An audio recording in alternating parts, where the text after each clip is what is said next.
Γεια χαρά σε όλους, καλώς ήρθατε σε ένα ακόμα βίντεο του καναλιού μας.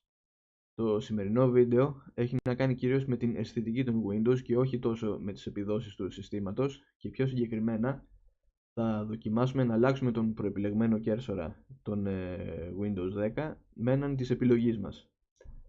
Χωρίς περαιτέρω καθυστέρηση λοιπόν, θα ανοίξουμε τον browser που χρησιμοποιούμε και στην γραμμή αναζήτησης θα γράψουμε DeviantArt.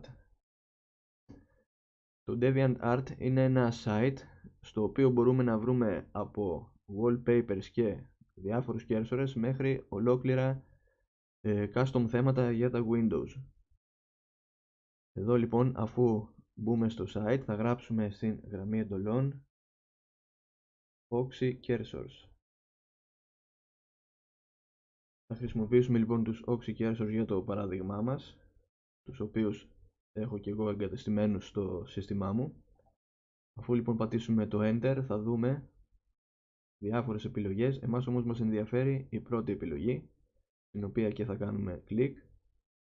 Αφού λοιπόν κάνουμε κλικ θα πάμε δεξιά στο κουμπί Download για να κατεβάσουμε τους κέρσορες. Το κατέβασμα θα είναι πάρα πολύ γρήγορο, καθώς το αρχείο είναι μικρό. Βλέπετε ότι ήδη έχει τελειώσει. Αφού λοιπόν τελειώσει το κατέβασμα θα κλείσουμε τον browser και θα πάμε στα ληφθέντα αρχεία για να βρούμε το συμπιεσμένο αρχείο που μόλις κατεβάσαμε. Αφού λοιπόν το βρούμε θα κάνουμε πάνω του δεξί κλικ και extract here, αποσυμπίεση δηλαδή εδώ.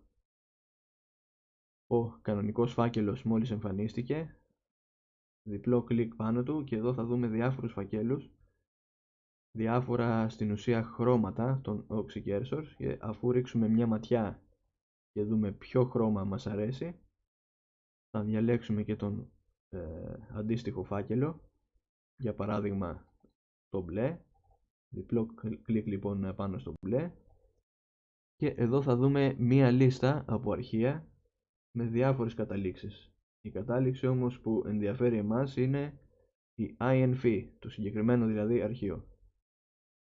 Δεξί κλικ λοιπόν απάνω στο αρχείο και επιλέγουμε Install. Η εγκατάσταση θα είναι αστραπιαία από ό,τι είδατε, και αφού ολοκληρώσουμε την εγκατάσταση θα πάμε στον πίνακα ελέγχου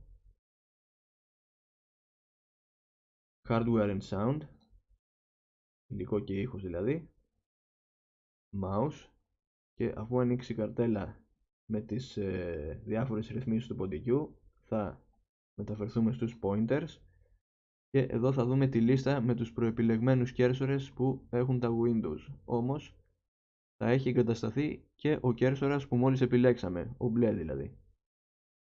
Τον επιλέγουμε και πατάμε Apply για να αποθηκευτούν οι αλλαγές. Το πινακάκι που θα εμφανιστεί θα κλικάρουμε το Yes και βλέπετε ότι ο κέρσορας έχει αλλάξει και έχει γίνει μπλε.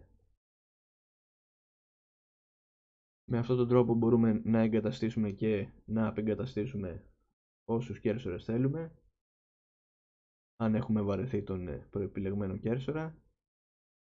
Και κάπως έτσι το βίντεο αυτό έφτασε στο τέλος του. Θα τα πούμε στο επόμενο βίντεο. Ευχαριστώ πάρα πολύ που παρακολουθήσατε.